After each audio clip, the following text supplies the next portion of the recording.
येणाऱ्या 7 तारखेला गणेश चतुर्थी आणि या गणेश चतुर्थीला आपण सगळेजण फार उत्साहात आहात, आनंदात आहात. त्यामुळे मी सगळ्यांना गणेश चतुर्थीच्या खूप खूप शुभेच्छा देते. एक लक्षात घ्या, गणेश चतुर्थी हा सण महाराष्ट्रात फार जल्लोषाने साजरा केला जातो आणि या जल्लोषामध्ये आपल्याला काही गोष्टी फक्त लक्षात ठेवायच्या आहेत. तशा तर सगळ्यांना माहीतच असतील, पण ज्यांना माहीत नाही त्यांच्यासाठी नक्कीच आपण कुठल्या दिवशी तिथी सुरुवात होते, गणपती आपण कधी आणू शकतो आणि स्थापना कधी करू शकतो, हे सगळे मुहूर्त मी तुम्हाला स्क्रीनवर देत आहे.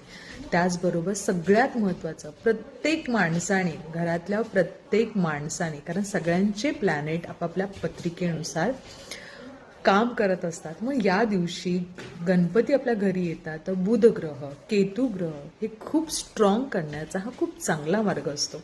मग अशा वेळेला आपण कुठल्या मंत्राचा वापर करायला हवा, कुठला मंत्र किती वेळा म्हणायचा, हे मी तुम्हाला स्क्रीनवर देत आहे.